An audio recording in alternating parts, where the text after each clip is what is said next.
Hello, I'm MovieMadMan and I'm back. And today's Friday, so today we're talking about Director of the Week again today. Alright, so today we're going to be talking about Stanley Kubrick.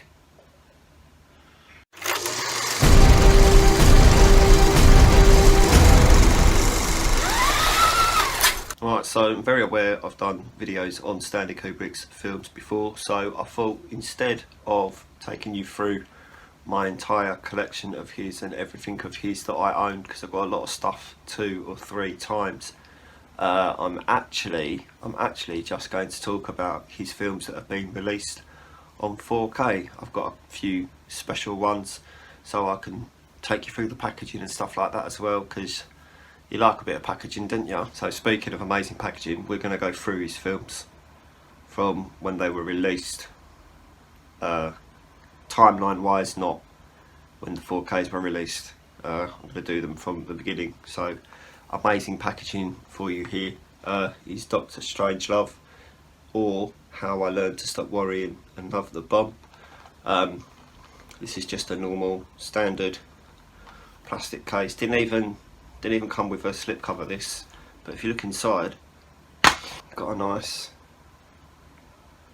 4K disc there and a nice Blu-ray as well. So good that they both got a bit of original artwork on there. For an old black and white movie made in the 60s, this actually looks quite good on 4K, if that helps. It's one of the very rare films that you can get in 4K. I think, pretty sure my friend got this for me. It was nice. Yeah, I really like Dr. Strangelove.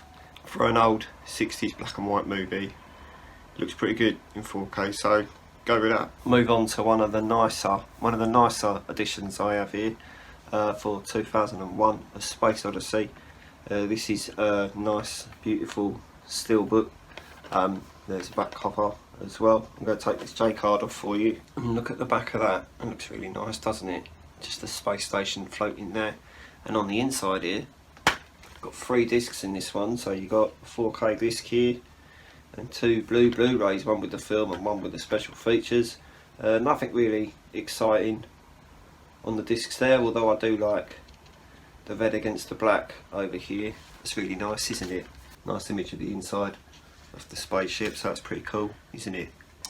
So 2001 was one of the first 4K films that I got that was old. I was always very reluctant to get older 4K films, but I'd literally heard so many reviews online about how good this looked, so I was like, it can't look that good, let's buy it and find out myself. Again, film made in 1968. This looks absolutely amazing. It goes to show that if a film is old, doesn't mean it has to look bad in 4K. Whoever restored this should restore every single old film, because they did such a good job. Incredible packaging there as well. Another incredible package for you here for Spartacus. A nice plastic case for you again there. Can open this up. Nice 4K disc there with the front cover on the disc. It's good, isn't it? And then the Blu-ray. Not sure what that's supposed to be. Probably some sand, don't know, or a wall. Might be a wall. Not 100% on that. Anyway, so surprisingly, Spartacus was the first Stanley Kubrick film I ever saw. Back in those days when I was little. I mean, not when it was released. I'm not that old, but when I was little, I saw this back in the day. It was Spartacus and Ben-Hur were 2 of the longest films that I appreciated the most. The film is 3 hours and 17 minutes long, so it is a long one. But I really enjoyed Spartacus, especially when I was little. Then, when I started getting older and understanding films a bit more, I looked into directors, and it turned out it was directed by Stanley Kubrick. So I was quite happy about that. So yeah, then it came out in 4K, and obviously I got that. One of the good-looking 4K films as well. Next up, we have the controversial one, A Clockwork Orange. So this is the collector's edition of A Clockwork Orange, not a steel book, just a plastic case. There's the back cover for you there. I might show you the front cover close up as well. Nice like that, aren't I? There's a nice J card on it which I can take off. Cool, it's a really thick J card as well, so that's interesting, that, isn't it? And there's the back cover without the J card on it. It's exciting, this, isn't it? So this came with, I've got a booklet here that came with it, which has got pictures and details about the film and how it was made on the inside there. Mainly pictures in this one, I think. So yeah, there's that. There's also this little special thing that came with it too. I don't know if you can read that, but you can read that if you want to read that. And then on the inside here, you got a poster there, which I'm guessing is a newspaper clipping from the film. You've then got another poster here, so you got a double-sided poster here actually, one poster there and one poster there. I'm pretty sure that's the original image there as well. And then you got a bunch of art cards that came with it as well, all with the same back, just to get you excited. But you got an art card there and another one there. They're like fancy looking art cards, these, aren't they? They do look nice though, I'll tell you that.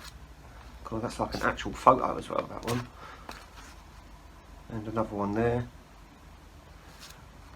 One there. And then back to the beginning. So, it's pretty nice, isn't it? And then you've got the Blu-ray itself with a back cover there again, which is the same as the back cover on the slip cover. And you open it up. Cool. I love that. Got a nice orange disc there, because it's called a Clockwork Orange for the 4K disc. Cool, I love that. And then you got two orange discs there, one Blu-ray for the film and one Blu-ray for the special features. Nice orange discs there, because it's called Clockwork Orange. No reversible sleeve though, just the one sleeve there, so that's alright, isn't it? Don't have to decide which one I want. So yeah, it's a really nice edition of a Clockwork Orange, and this is one of the good looking 4K movies as well. So there's another one for you. You can obviously get this in a standard edition as well. I'm pretty sure you can get a steelbook for it too, so there's a lot of little different editions of this. So I went with this one, obviously.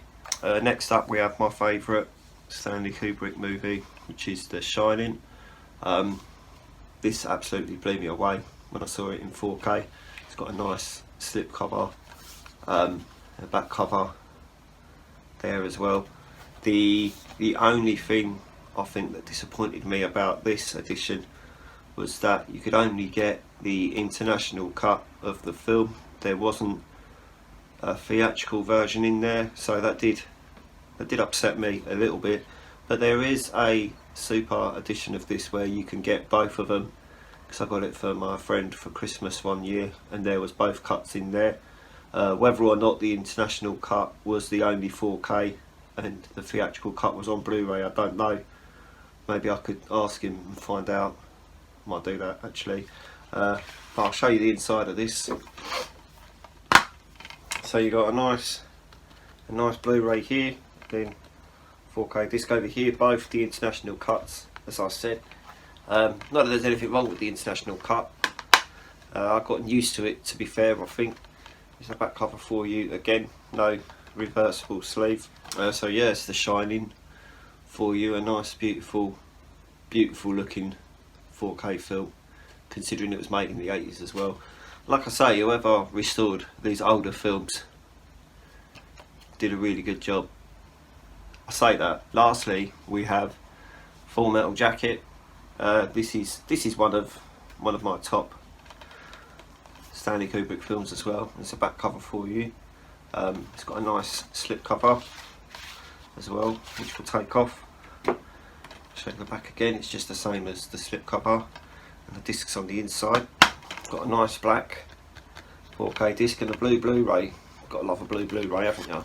Pretty sure this was an 18 when it was first released, and it's now been declassified to a 15. I think once the BBFC changed the FUC barrier in a movie, because there used to be a limit to the amount of times you could say fuck in a 15, and then it went to unlimited, so loads of films that were rated 18 just because it went over the fuck barrier were then declassified to 15s, but that doesn't really matter, just a bit of core information for you there.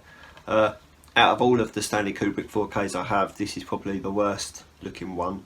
It's still a good looking 4K disc, don't get me wrong, but I just think out of the amazing, incredible job that all the other Stanley Kubrick films had, I'm surprised that they didn't do exactly the same with this one and make this one look amazing and incredible. It still looks good, don't get me wrong, it still looks good, and it still looks better than the Blu-ray, and for an old film being restored into 4K, it is still a very good looking disc. It just doesn't look as good as some of the other ones down there, like 2001 and The Shining. They're probably in my higher tier of Stanley Kubrick 4Ks, and this is probably in my lower tier of Stanley Kubrick 4Ks. Okay, 4K. So, Shining mug there. So there was a little look into Stanley Kubrick for you today. I would have gone through the others that I had up there as well, but I didn't really have the time to go through all of that and all of these and talk about it all, and then cut it all down anyway and end up cutting half of it out. So yeah, a bit busy today, sorry, but yeah, we'll get this online for you so you've got something exciting to watch tonight, and I'll be back on Monday. I've got an exciting film to talk to you about on Monday, so get excited about that. But anyway, I'm gonna go now. If you could like this video and subscribe to the channel if you haven't already, and I'm gonna fuck off. Okay, goodbye.